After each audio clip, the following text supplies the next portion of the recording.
Muita alegria estar aqui, né, mais uma vez.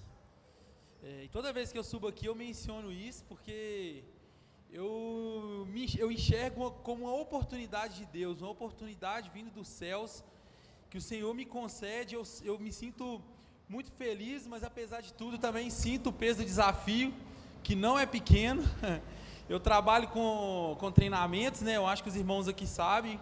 Eu ministro treinamento, às vezes é para 8 horas de treinamento, às vezes é 16 horas, tem treinamento que são 40 horas, eu fico na sala de aula aí com a turma, às vezes uma semana, e eu nunca sinto nem um terço da pressão que é esses 40 minutos que eu fico aqui. Eu não sinto de longe, nem se compara, porque quando eu subo aqui eu sinto a responsabilidade que é estar aqui nesse lugar. Eu sei que Deus é Ele que escolhe, é Ele que capacita, então eu me sinto muito feliz. Eu sei também que estar aqui é um caminho que Deus tem me colocado. Aqui foi o início, aqui foi onde eu nasci, onde que eu batizei, onde eu aceitei Jesus, onde eu comecei a minha jornada como cristão, pregar, foi tudo aqui. E eu quero falar um pouco hoje sobre inícios, porque todo início é muito legal, todo início é muito empolgante, né, na nossa vida. O início de tudo é muito legal, é muito prazeroso. Todas as coisas no começo são excelentes, são vibrantes, né? Eu gosto de pensar como exemplo, vamos pensar aqui o início de uma vida. Quem aqui é pai sabe como que é empolgante o início ali quando você vem ali, você tem o seu filho, e você percebe no coração ali do pai que ele está extremamente empolgado, feliz, motivado por ser pai, por ter uma criança. Teve um dia eu vi uma pessoa falando assim, todo empolgado, todo feliz: cara, o meu filho fez o primeiro cocô. E eu achei engraçado, porque era tão feliz que até o primeiro cocô daquela criança é empolgante, né? É feliz, é alegre. Como a gente vê todos os começos, eles brilham os olhos. Às vezes é um emprego novo, né, que a gente começa. Já aconteceu comigo, às vezes a gente passa por um período desempregado, passando por problemas, por dificuldades financeiras, sonhando muita coisa, mas dependendo ali de um emprego, e de repente você consegue aquele emprego, e quando você consegue aquele emprego é tudo muito empolgante, ou não é verdade? Que você, nossa, conseguiu um emprego, né? E ali agora aqueles sonhos, ele deixa de ser sonhos e se torna projetos. Por que se torna projetos? Porque agora você tem condição de realizar aqueles sonhos. Então o começo na vida profissional, o jovem, quando ele está lá 17 anos, quando eu arrumar um serviço, eu vou fazer isso, eu vou fazer aquilo, começa a listar, planejar, como vai ser bom. E aí de repente quando consegue aquele emprego, e ali as coisas deixam de ser uma conjectura, só um pensamento, um desejo, e de fato começa a se tornar planos reais, né, para a vida daquela pessoa. Então o emprego ali é tudo muito bom, aquele início é muito prazeroso. Você entra na empresa, né? Eu lembro uma vez eu trabalhava só na parte técnica, só externo, e de repente eu comecei a trabalhar no escritório, e tudo era muito novo, e eu chegava e ficava o dia todo sentado lá. No começo eu falei: nossa, cara, que incrível, que legal, é diferente, é empolgante. Ou então quando a gente fala de um relacionamento, quando a gente começa um relacionamento, ou não é empolgante, a gente está todo emocionado, o cara está comprando flores, a namorada está fazendo comida especial ali para o namorado, e o começo ele é todo feliz, alegre, cheio de planos, cheio de ideias. Aquele relacionamento, quando eu começar a namorar, eu vou lá na pracinha, eu vou tomar um sorvete, eu vou fazer assim, como é bom, o coração se enche, é prazeroso. E também não é diferente, irmãos, a nossa vida com Deus. Quando a gente começa a nossa vida com Deus, eu cresci, nasci num lar evangélico, meu pai desde sempre da igreja, minha mãe também, meu pai desde que eu me lembro, né, até antes disso ele já era pastor.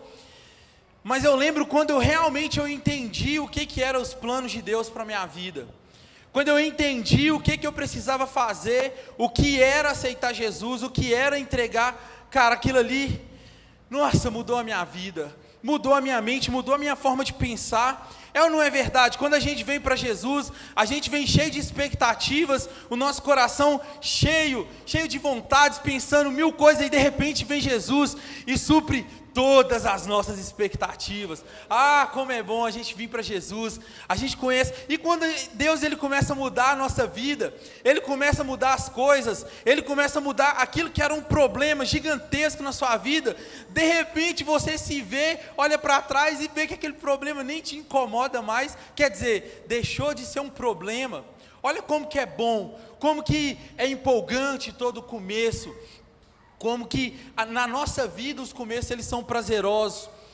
Só que tem um problema, quando o tempo vai passando, as coisas começam a acontecer, às vezes o cansaço da rotina, para aquele novo empregado daquela empresa, ele começa a trabalhar, ele começa a ter a rotina, ele começa a perceber que não era tudo aquilo que ele pensava, logo começa a vir aquela canseira, aquele desânimo, aquela vontade, nossa, que trabalho cansativo, que trabalho desgastante, e aí você começa a ver, começa a passar um monte de coisa na sua cabeça, aquele trabalhador que estava empolgado, emocionado, ele já começa a perguntar, será que essa porta era realmente uma porta de Deus para a minha vida? Será que era realmente isso que eu tinha que estar fazendo? Será que era esse o caminho da minha vida profissional que eu tinha que estar seguindo?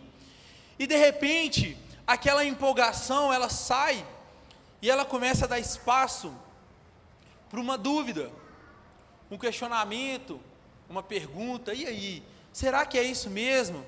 Aquele relacionamento que no começo começou tão bem, começou lá em cima, só alegria, e de repente um falando grosso com o outro, de repente começa a se perceber comportamentos entre um ao outro ali, que começa a incomodar, aquela sensação, né, do início de casamento ali, nossa, até que a morte o separe, na saúde ou na doença, e aí de repente começa a vir as coisas do dia a dia.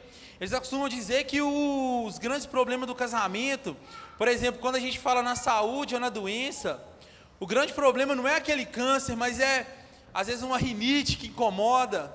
O grande problema ali é uma dificuldade de concentração que incomoda, questões pequenas começam a surgir, e questões começam a surgir, pensamentos começam a levantar na mente daquela pessoa que que já tem um tempo, que já começou a caminhar no relacionamento, e ela começa a se perguntar, será que era isso mesmo que eu tinha que ter feito? Será que era esse o objetivo? Será que era aqui que eu tinha que estar? Será que era dessa forma que eu deveria fazer? Ou então quando aquele filho tão amado, tão desejado, ele começa a crescer, problemas começam a surgir, aquela criança começa a dar trabalho, aquela criança vira uma adolescente, começa a dar trabalho, ou vira um jovem, começa a dar trabalho, começa a fazer coisas diferentes do que você ensinou, começa a fazer coisas diferentes do que você pensou a vida inteira para ela fazer, e de repente ela está tomando as suas próprias decisões, e as decisões não te agradam como você imaginou, e aí você olha e fala assim, meu Deus, aonde foi que eu errei com esse filho? O que aconteceu aqui? O que eu fiz? Será que era isso? E aquilo começa a surgir dúvidas no coração daquele pai, aquele pai começa a se preocupar com aquilo, começa a vir questões que balança a estrutura familiar, balança a mente daquela pessoa, e também na nossa vida com Deus não é diferente. Quando a gente começa a caminhar, quando a gente começa a avançar, logo a gente começa a encontrar dificuldades, começa assim, vir problemas nas nossas vidas, problemas às vezes que é muito difícil de resolver, que nós sozinhos a gente não consegue resolver, e de repente a gente está ali naquela situação, a gente olha e fala assim, meu Deus, depois que eu aceitei Jesus, parece que tudo piorou, no começo estava todo empolgado, todo emocionado, feliz, mas espera, está parecendo que está tudo ficando mais difícil, eu estou tendo muito mais prova, eu estou tendo muito mais dificuldade, e é sobre isso que eu quero falar nessa noite, irmãos. Eu quero pedir os irmãos para abrirem a Bíblia no Salmo no Salmo 73.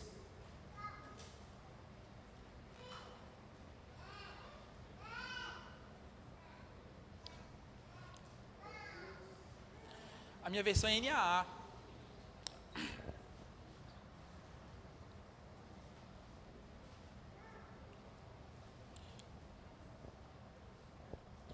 Salmo 73, ele fala muito sobre isso, né? Ele começa dizendo assim, Salmo de Asaf, O Salmo de 73 até 89 foi escrito por Asaf, e Asaf começa o Salmo 73 dizendo assim, ó: de fato, Deus é bom, de fato, Deus é bom para com Israel, quer dizer, para com o seu povo, né? Para com os de coração limpo. De fato, Deus é bom para com Israel, né? Para com o seu povo e para aqueles que têm um coração limpo. Quanto a mim, porém, quase me resvalaram os pés. Pouco faltou para que se desviasse os meus passos, pois eu invejava os arrogantes, ao ver a prosperidade dos maus. Para eles não há preocupações, o seu corpo é forte e sadio, não partilha das canseiras dos mortais, nem são afligidos como os outros. Por isso a soberba os cinge como um colar, e a violência os envolve como um manto. Os olhos saltam-lhes de tanta gordura, do coração deles brotam fantasias. Zomba e fala com maldade, fala da opressão com arrogância. Abre a boca para falar contra os céus, e a língua deles percorre sobre a terra. Irmãos, Asaf era um homem de Deus. Ponto. Asaf era um homem de Deus. Asaf, para a gente entender quem era Asaf, ele era o líder dos levitas, que louvavam a Deus, que serviam a Deus no tabernáculo, porque ele era do tempo de Davi, antes da construção do templo de Salomão. Asaf, ele servia a Deus, e ele era o líder dos levitas. E pensa a importância que tinha isso. Davi, ele era o maior salmista, ele foi o maior salmista de todos os tempos. Mas naquele tempo em que Davi era rei, quem era o líder era Asaf. Asaf era um homem de Deus, ele era da linhagem sacerdotal, ele era da linhagem de Levi, e ele cuidava das coisas do Senhor. Só que, no decorrer do tempo, no decorrer da vida de Asaf, ele foi começando a viver problemas, foi vivendo por situações, passando por dificuldades. E Asaf teve uma hora que ele estava lá, vivendo aquelas dificuldades, e em vez de continuar a olhar para frente, ele olha para o lado. Quando Asaf olha para o lado, ele vê o ímpio.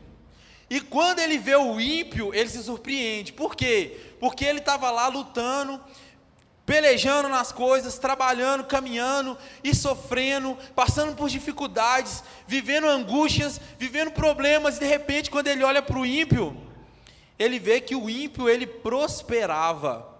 O ímpio, ele estava se sobressaindo sobre todas as coisas. O ímpio, ele estava maior dentro daquele conceito. Asaf, ele começa a olhar e ele começa a observar.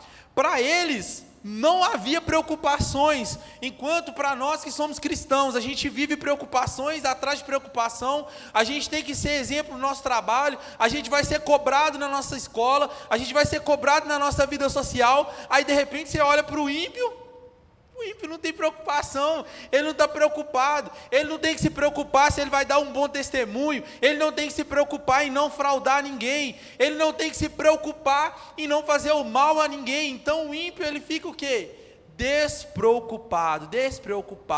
E Asaf, ele olha e começa a perceber aquilo, e ele vê mais, ele fala assim: olha, eles não partilham das dificuldades, né, das canseiras dos mortais, e eles nem são afligidos como os outros. Quer dizer, enquanto está lá todo mundo bem, aí vem o ímpio, aquela pessoa que está fazendo mal, aquela pessoa que é vista por todos e conhecida por todos por fazer o mal, e de repente você está vendo aquela pessoa por cima de todo mundo, prosperando. E Asaf, ele vai e fala assim: olha, a soberba, eles não são afligidos com os outros, por isso a soberba os cinge como um colar, e a violência os envolve como um manto. Eles resolvem todos os problemas, né? Enquanto às vezes a gente tem um problema, a gente tem que segurar para a gente não xingar, para a gente não falar, porque, poxa, nós temos que dar os nossos testemunhos.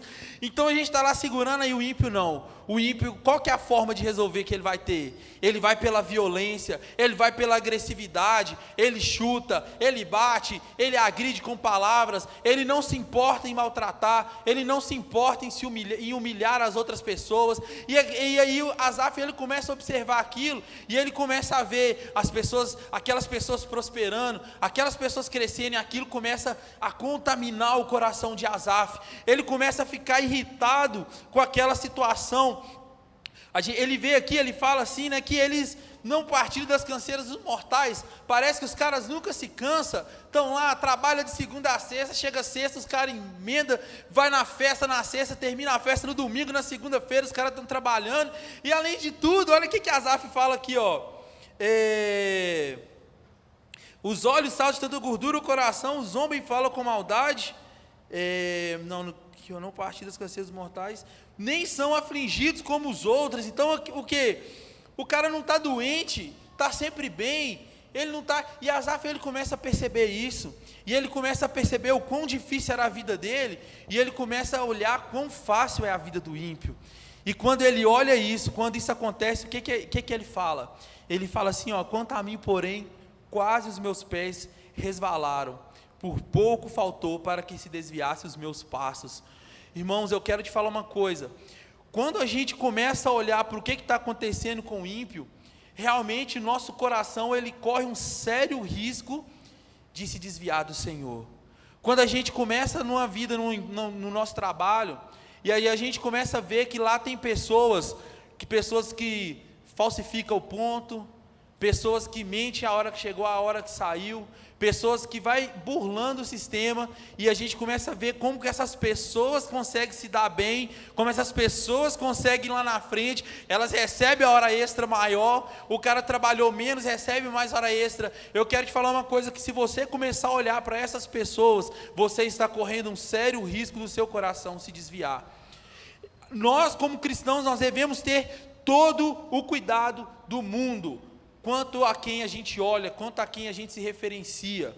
O ímpio, ele não pode se tornar uma referência para nós. O Senhor, Asaf, ele vive aqui essa experiência, e quase que a gente tem aí o maior líder de louvor aí do tempo de Davi, se desviando porque ele olhou para o ímpio. E nessas horas, quando a gente está diante dessa situação, quando a gente começa a ter a nossa fé, começar a esmorecer, quando a gente começar a passar por problemas que começam a abalar a nossa vida, que começam a abalar a nossa estrutura, a gente tem que saber aonde a gente tem que olhar. O lugar da gente olhar não é para o nosso lado. O lugar que a gente tem que olhar não é para o nosso lado. O lugar que a gente tem que olhar não é para as pessoas que têm praticado, que têm vivido o mal e têm feito a violência. E aí, aonde que a gente tem que olhar? E é aí que eu vou falar para vocês. Esses dias eu estava mexendo no Instagram e passou uma propaganda, e aí tinha um cara lá que ele era coach, e esse cara, ele estava falando assim: você tem que andar para frente, você tem que andar para frente, você tem que ir para frente, você tem que ir para frente, esquece o passado, esquece as coisas de trás, esquece o passado, você tem que ir para frente. E ele falou aquilo tão insistentemente que eu comecei a pensar aquilo, e eu falei: não, a gente não tem que, quando a gente está com dúvida, a gente não tem que continuar andando na direção. Você sabe por quê? Porque às vezes situações acontecem na nossa vida que desvia a nossa rota aqui, a nossa trajetória. Às vezes ela desvia 1 centímetro aqui a nossa trajetória, e se você continua indo para frente, você vai começar a se desviar do seu propósito, você começa a se desviar do lugar onde que Deus te chamou, do lugar que Deus quer que você esteja. Então o que a gente tem que fazer? A gente tem que parar e olhar para trás. E aí vocês vão lembrar da mulher de Ló, né? Olhou para trás e virou estátua de sal, né? Olhar, parar e olhar para trás. Você sabe que um dos grandes desafios que a humanidade tem é de parar e olhar para trás?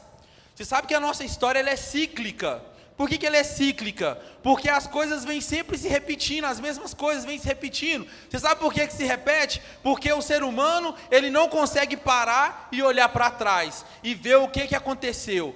Ou então ele para e olha para trás, mas ele olha para trás buscando fazer ou buscando enxergar aquilo que ele não deveria estar procurando. Então a nossa história é cíclica. Você vê que aqui a humanidade começa a fazer assim, de repente ela vem aqui, e aí ela volta para cá e ela começa tudo de novo. Quem já leu o livro de Juízes aqui? Quem já leu o livro de Juízes? O livro de Juízes, ele é um exemplo disso. O povo está firme com o Senhor, de repente o povo vai, se mistura com outros povos, começa a adorar outros deuses. Quando eles começam a adorar outros deuses, o que acontece? Vem um povo, Deus levanta um povo para poder agir com mão forte sobre o povo dele, e aí aquele povo começa a ser subjugado por aquele povo. A gente vai ver na história os assírios se levantando, os filisteus se levantando, aquele povo, aqueles impérios se levantando, a Babilônia, a gente vê Roma, todos se levantando. Por quê? Porque toda vez acontecia a mesma coisa. O povo, eles vinham, de repente chegava aqui, o que eles faziam? Fazia a mesma coisa, e aquilo levava eles para o mesmo lugar, fazia eles ter o mesmo resultado. Por quê? Porque eles não estavam olhando para trás, eles só estavam olhando para frente, eles só estavam olhando para aquilo que estava ali diante deles. Então, quando nós estamos nessa situação, nós precisamos fazer uma pausa, parar e olhar para trás, porque quando a gente olhar para trás, a gente vai entender o real motivo da gente estar ali naquele lugar. Só que todo mundo olha para trás, quando a gente fala assim, olha, você tem que olhar para trás, a pessoa olha para trás, aí a pessoa olha para trás e fala assim, nó, eu era feliz e não sabia. Quem já ouviu essa frase? Eu era feliz e não sabia. Por quê? Porque às vezes a pessoa foi vivendo, passando por situações, vivendo situações, até ela chegar em um ponto que ela viveu 30 anos, ela lembra quando ela tinha 12 anos, que ela lembra da mãe levando café da manhã, lembra do pai, lembra de brincar na rua com as crianças, não sei o quê, e ela fala assim, nossa, naquela época eu era feliz e não sabia. Que felicidade discreta é essa, que você só percebe que era feliz só depois que passou? Estranho, né? A felicidade não é tão discreta assim não. Eu quero te falar uma coisa, você não era feliz naquela época, porque naquela época que você achava que você era feliz e não sabia, você provavelmente estava olhando para trás e pensando em uma outra época, onde você era mais feliz e que você também não sabia. Então, a gente não pode olhar para trás e lembrar, olhar aquela situação e falar assim, nossa, eu era feliz naquele tempo e eu não sabia. Quando a gente faz isso, irmãos, a gente está perdendo o nosso tempo. Nós não estamos olhando para a coisa certa. Olhar para trás, a gente precisa olhar e enxergar a coisa certa. Se a gente olha para trás e enxerga o que é errado, a gente vai continuar andando em círculos. Outra coisa, se eu tivesse casado com fulano. O casamento começa a dar pau, aí lembra do namorado lá da adolescência, fala, se eu tivesse casado com aquele namorado, se eu tivesse ficado com a fulana, se eu tivesse casado com o Beltrano. Eu quero te falar que se você tivesse casado com a fulana, tivesse casado com o fulano, a sua vida estava exatamente do mesmo jeito que ela está hoje.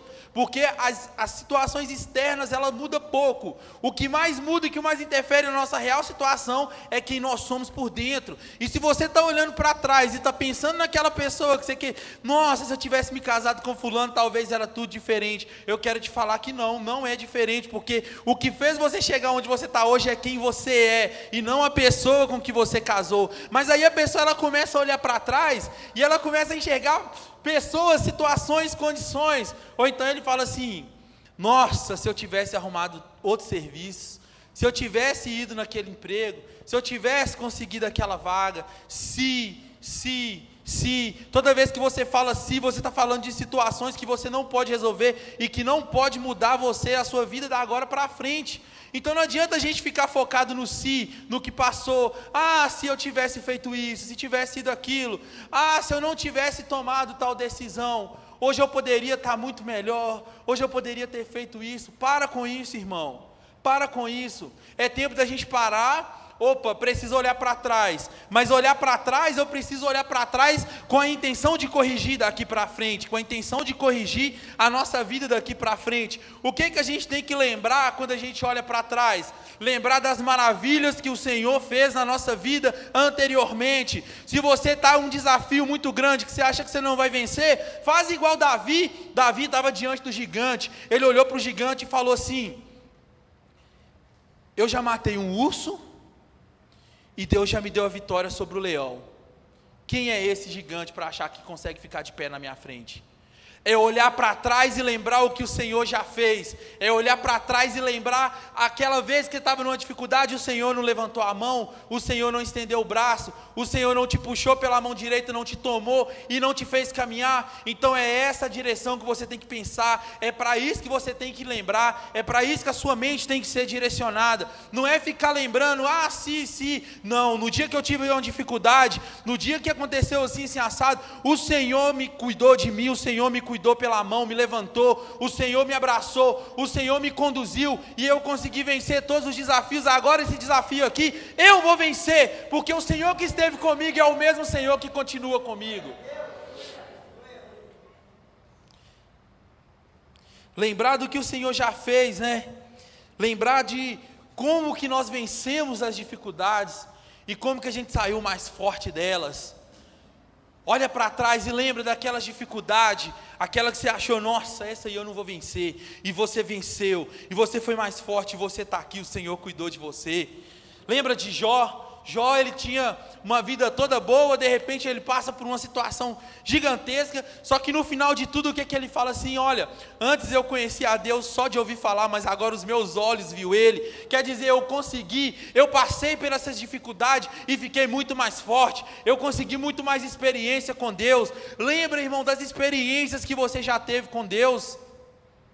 Às vezes a gente está aqui, passando uma situação, nossa, parece que é impossível, parece que não vai dar certo, mas lembra de quando pareceu também que era impossível, de quando também pareceu que não ia dar certo, mas o Senhor te surpreendeu, o Senhor te ajudou, o Senhor te abençoou, e você conseguiu superar as expectativas, conseguiu passar por cima. É isso que a gente precisa olhar, é assim que a gente precisa olhar para trás, porque se a gente continua caminhando na direção errada, a gente vai andar, quando vai chegar um ponto que você vai ver, você já desviou em muito do caminho que você tinha que estar. Quando você olha para o lado e vê as pessoas que estão fazendo o que é errado, e você vê aquelas pessoas fazendo o errado e vê aquelas pessoas prosperando, você vai achar também que você tem que parar de fazer o que é certo e fazer o que é errado. Mas quando você olha para o Senhor, quando você olha para o que Deus fez na sua vida, você vai deixar de olhar para aquilo que não importa e vai olhar para o autor e consumador da sua fé, vai olhar para aquele que fez coisas e faz coisas impossíveis e que pode transformar a sua realidade a qualquer momento. Olhe para o lugar certo, olhe para o que realmente importa. Lembre-se também, os bons ensinamentos. Quantas vezes a gente recebe um bom ensinamento, ou então lembre-se de uma boa palavra que o Senhor te deu. Em Deuteronômio, Deus fala assim com Moisés, ele fala, já no final de Deuteronômio, e fala para Josué, ele fala assim, olha, fala para Josué ser forte e corajoso, porque eu estou com ele, e eu com ele nós vamos vencer. E de repente lá em Josué está com medo, e aí Deus fala assim, peraí, não foi eu que te falei, seja forte e corajoso, porque eu estou contigo? É a mesma coisa, a gente tem que lembrar das boas palavras que o Senhor já disse para nós. Quem aqui já recebeu uma boa palavra do Senhor que ainda não se cumpriu? Quem aqui já recebeu uma promessa do Senhor que essa promessa ainda não se cumpriu? Meu irmão, eu quero te falar que vai se cumprir. Não foi o Senhor que te prometeu?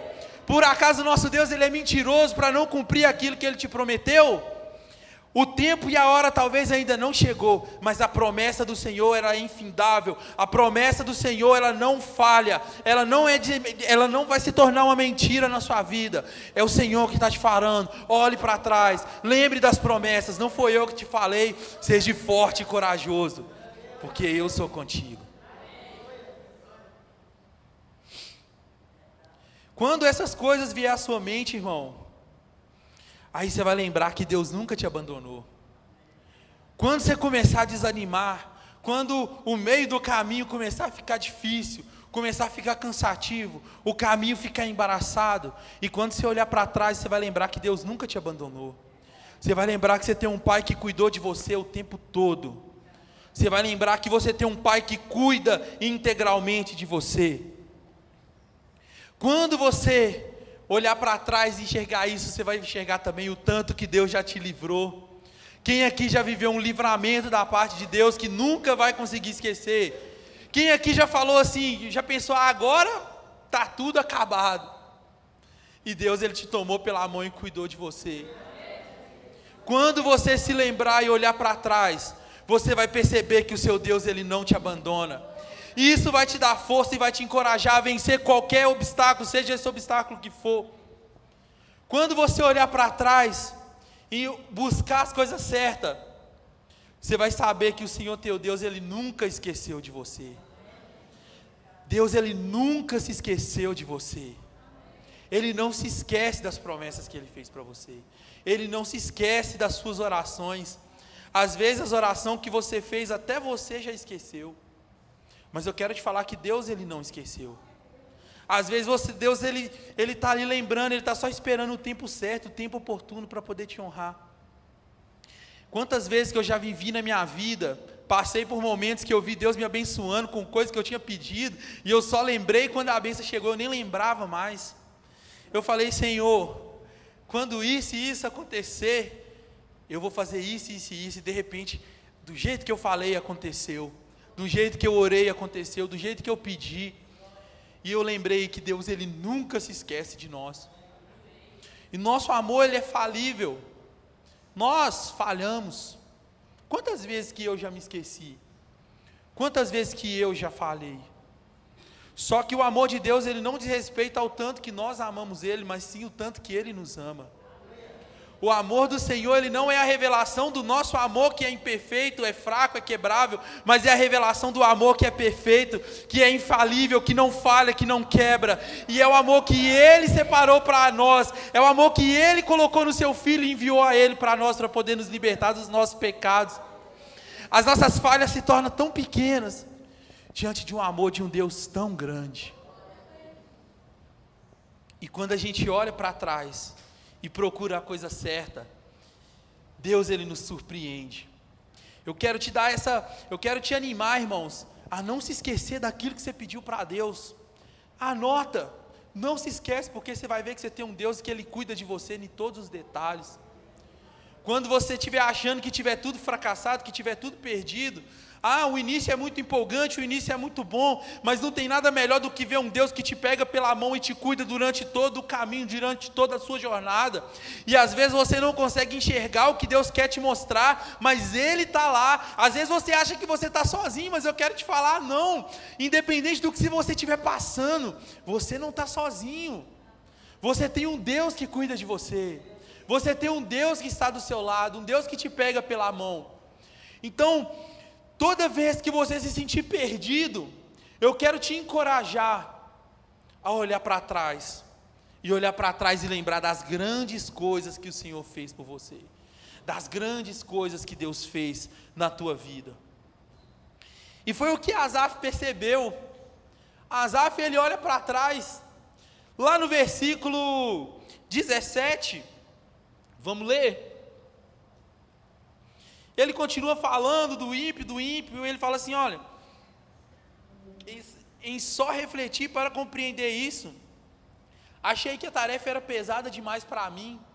Isso lá no versículo 16, ele vai falar, por pensar nisso, por enxergar, por olhar do lado e ver o quanto que o ímpio prosperava, por olhar para o lado e ver o quanto o ímpio crescia, eu achei que o fardo estava pesado demais para mim.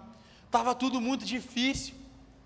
Mas aí o versículo 17 ele fala assim, até que eu entrei no santuário de Deus e descobri qual seria o fim deles.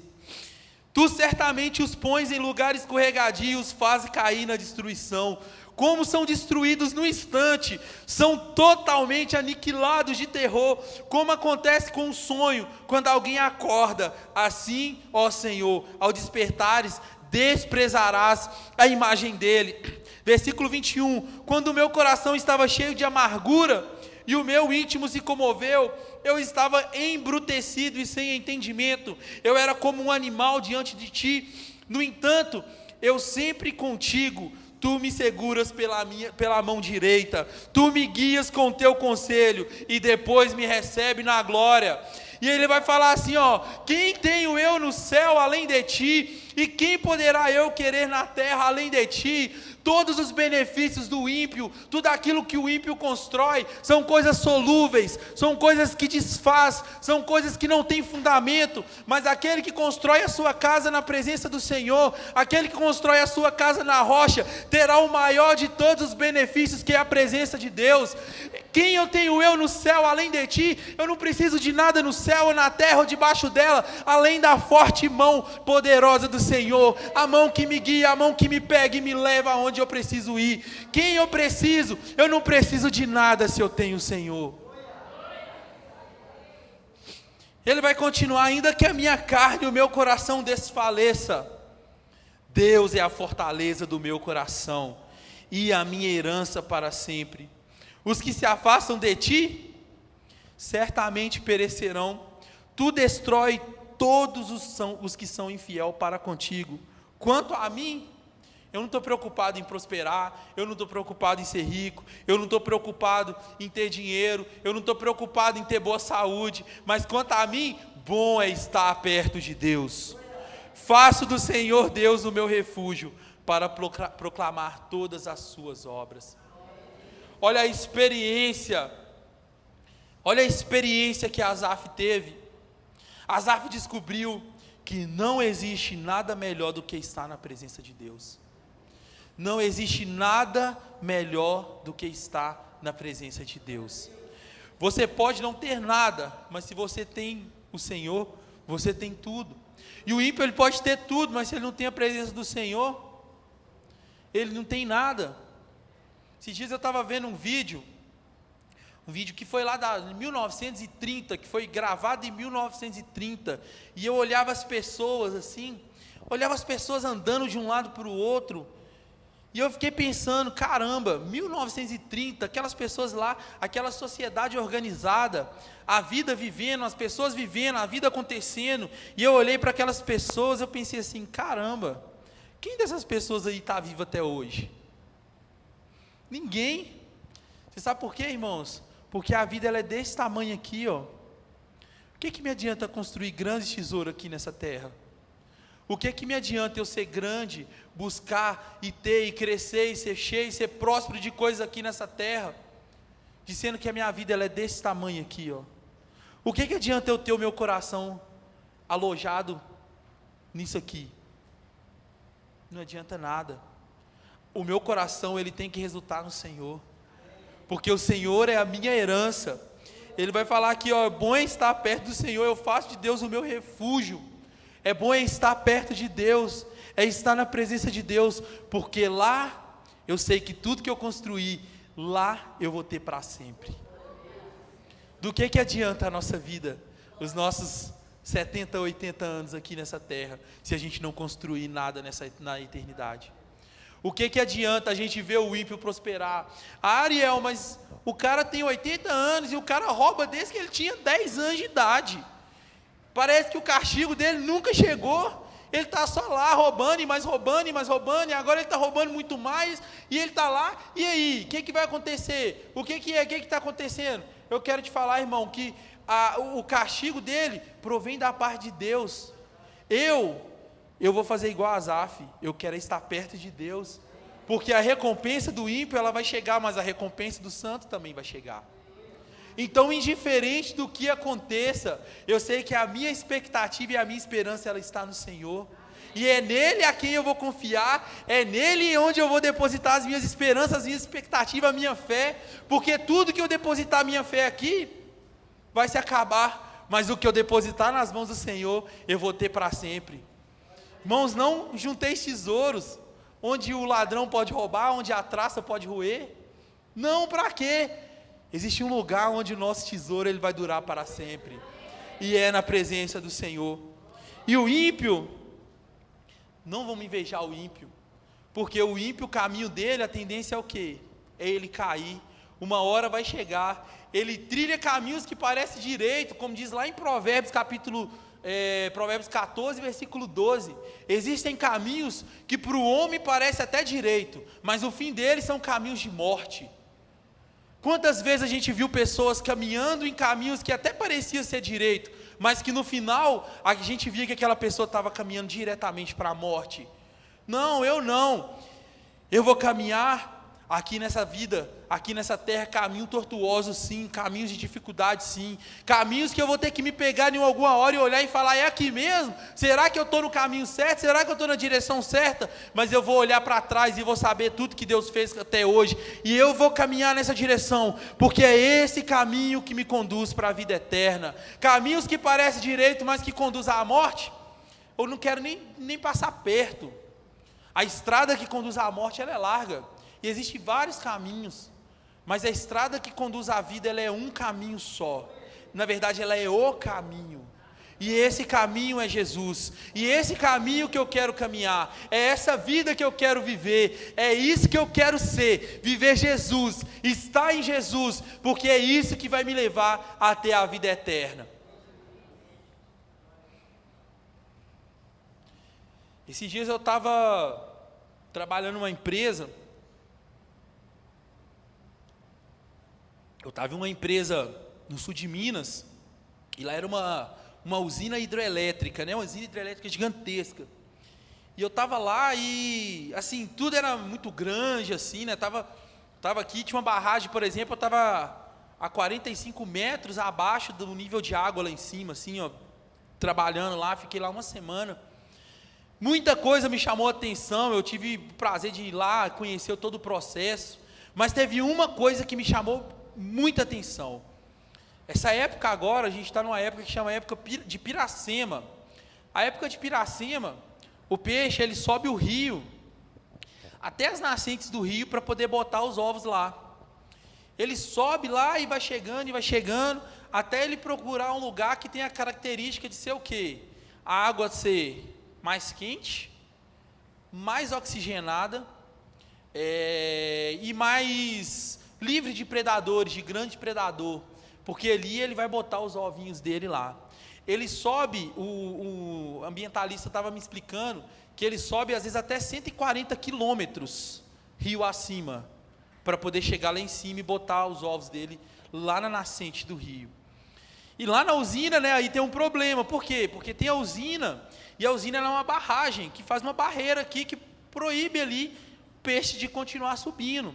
Mas se o pessoal proibir o peixe de continuar subindo o rio, é um crime ambiental. Então o que eles fazem? Ele faz um caminho assim para o peixe ele vem sentindo que ele está continuando subindo o rio, e aí chega lá, eles pegam o peixe, colocam o peixe no elevador mesmo, um elevador para peixe, sobe ele lá mais ou menos uns 50 metros de altura, depois eles têm um tubo de água, que vem fazendo pressão, jogando a água contra o peixe. Por quê? Se jogar a água para cá, o peixe ele volta, porque a intenção dele é o quê? É subir o rio. Se ele chegar aqui, a água está descendo, ele, peraí, então eu tenho que fazer o contrário. Então a água, ele chegou aqui, tem uma tubulação que o peixe vem subindo.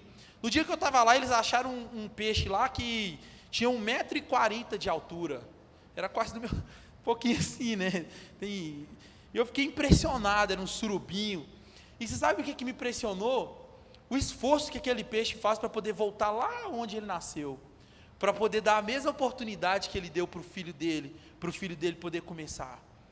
Ele vem subindo o rio, encontra dificuldade. Não sei se alguém aqui já nadou contra a correnteza, não é uma tarefa tão fácil. Ele passa momentos que ele tem que subir pequenas cachoeiras, água acima, para poder conseguir chegar até lá na nascente do rio, para poder botar os ovos dele. E eu fiquei pensando, qual o esforço que a gente faz às vezes para poder chegar e voltar para onde a gente precisa, para ter aquilo que a gente precisa para sobreviver, para a gente poder continuar.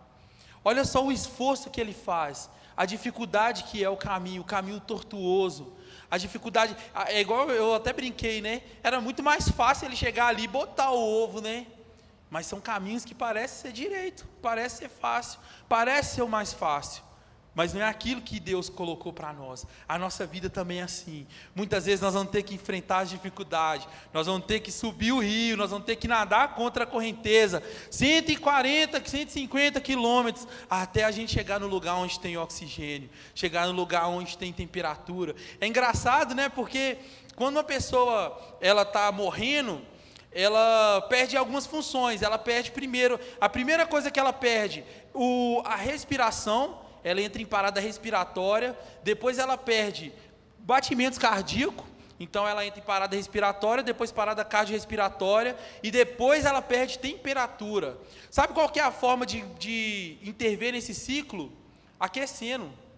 Então se a pessoa está morrendo, eu aqueço ela, eu ponho uma manta nela para aquecer, eu posso impedir aquele ciclo, impedir até que aquela pessoa morre.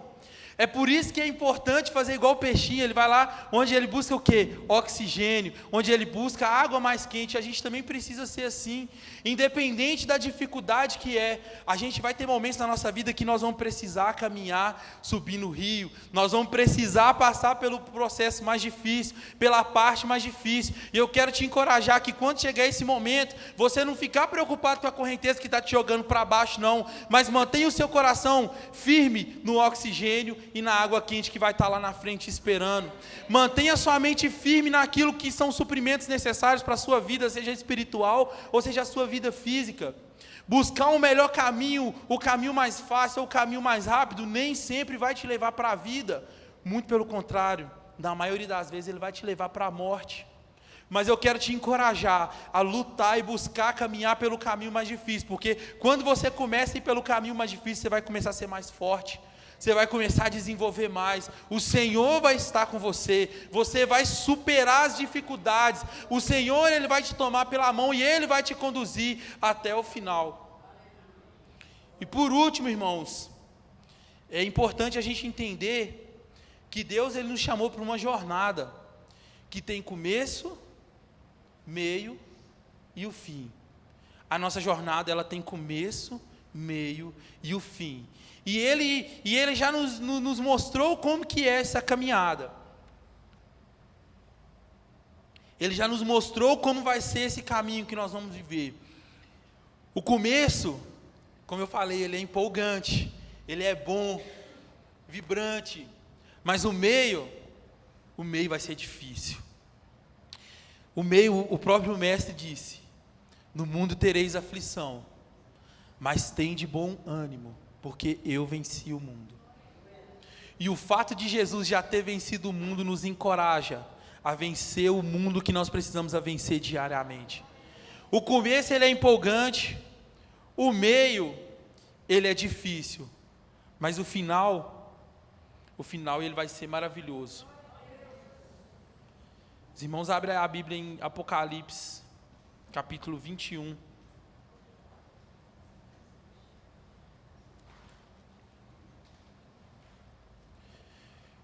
A gente encontra muita dificuldade na nossa jornada, na nossa vida.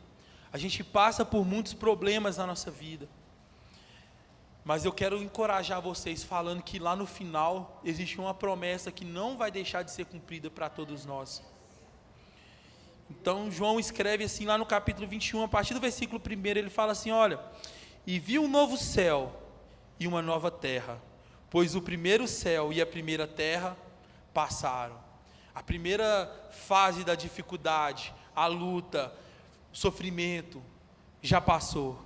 E aí ele fala assim: a nova Jerusalém que descia do céu, da parte de Deus, preparada como uma noiva enfeitada para o seu noivo. Então ouvi uma forte voz que vinha do trono e dizia: eis o tabernáculo de Deus com os seres humanos. Deus habitará com eles, e eles serão povos de Deus. E Deus mesmo estará com eles e será o Deus deles. Eu quero te falar, irmão, que o objetivo das nossas, o final das nossas lutas, as fases difíceis que a gente está vivido, as dificuldades que a gente tem passado, ela vai nos conduzir ao momento em que nós vamos viver um novo tempo com Deus. O objetivo do Senhor sempre foi estar perto de nós. E Ele está perto de nós aqui nesse momento, e nós cremos copiosamente que o Senhor Jesus está aqui.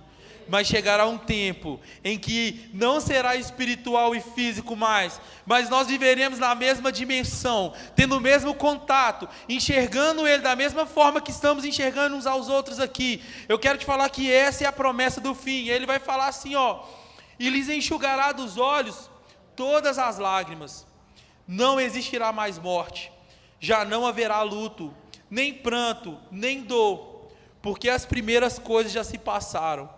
E aquele que estava sentado no trono disse: eis que faço nova todas as coisas.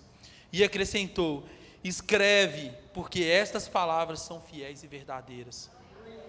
Eu quero te falar que o começo ele pode ser empolgante, o meio ele pode ser difícil, mas o final existe uma promessa para nós. O final existe uma promessa que vai nos sustentar e vai nos fazer manter de pé. Eu quero te encorajar, irmãos. Vamos ficar de pé agora. Eu quero que os irmãos agora tente pensar aí no coração de vocês. Tente pensar, tente buscar no coração, na mente de vocês, em qual fase da vida que vocês estão. Será que às vezes está um pouco difícil demais? Será que eu não estou precisando olhar para trás de novo? Será que eu não estou precisando buscar algumas coisas no Senhor? Será que eu não preciso fazer alguma coisa nova?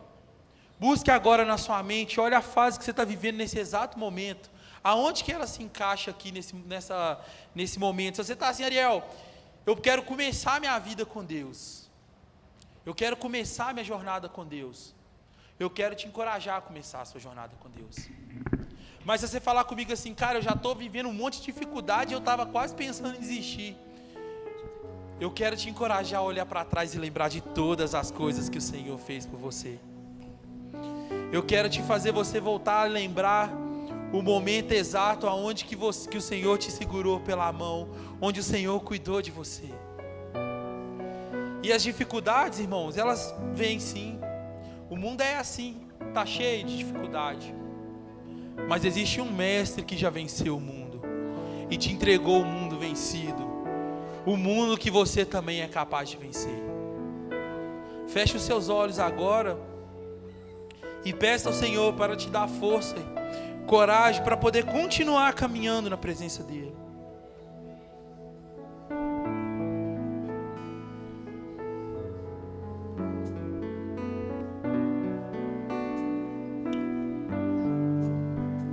Tantas lutas, tantas dores, num deserto pareço estar, mas te entrego os meus temores.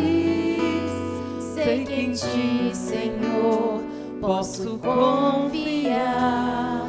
Quero trazer à memória aquilo que me dá esperança.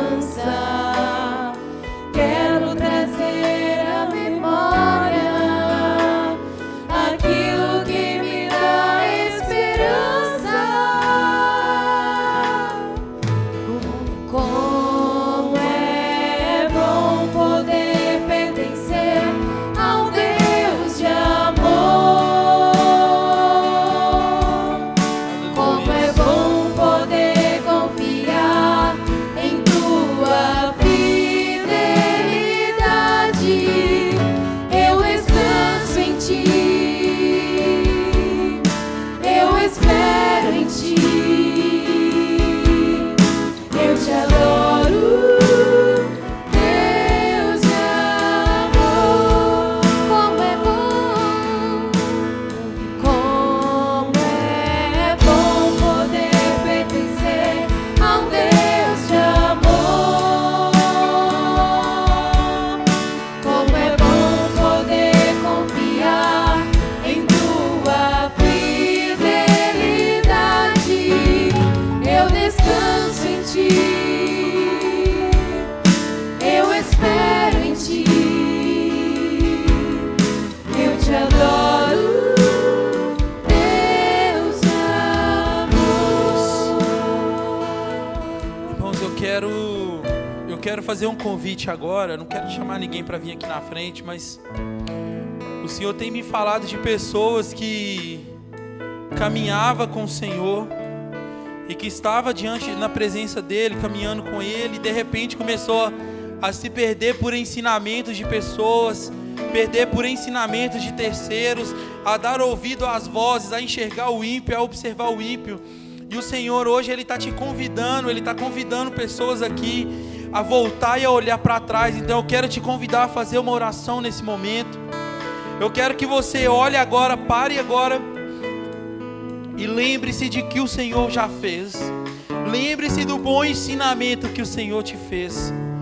Em nome de Jesus, meu Pai, nós repreendemos agora, Senhor, todo espírito contrário ao Espírito do Senhor.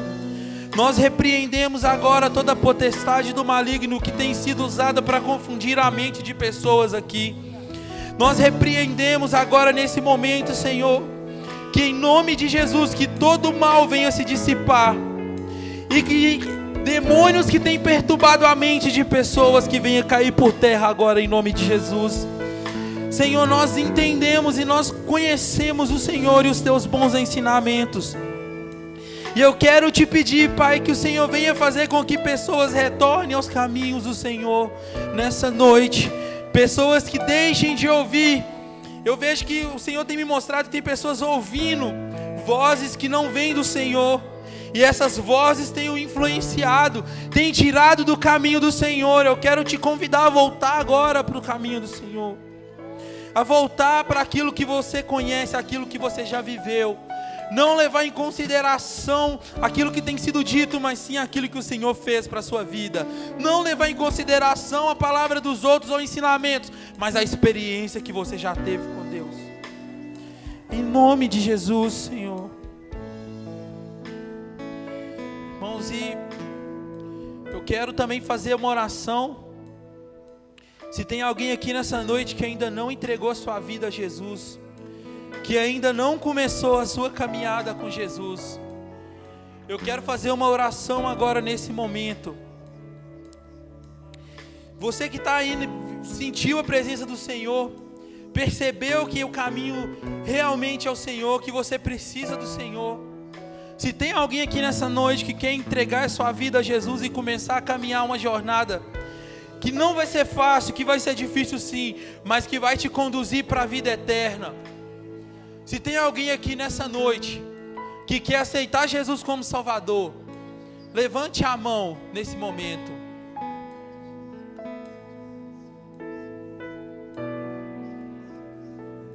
Aleluia. Se tem alguém aqui que quer começar uma jornada com o Senhor, que quer caminhar uma vida nova com Deus, pessoas que foram iludidas por ensinamentos, por doutrinas, por palavras vazias, e quer entregar a vida para o Senhor Jesus nessa noite, levanta a mão nesse momento que a gente vai orar. Amém. Se não tem ninguém, irmãos, glória a Deus.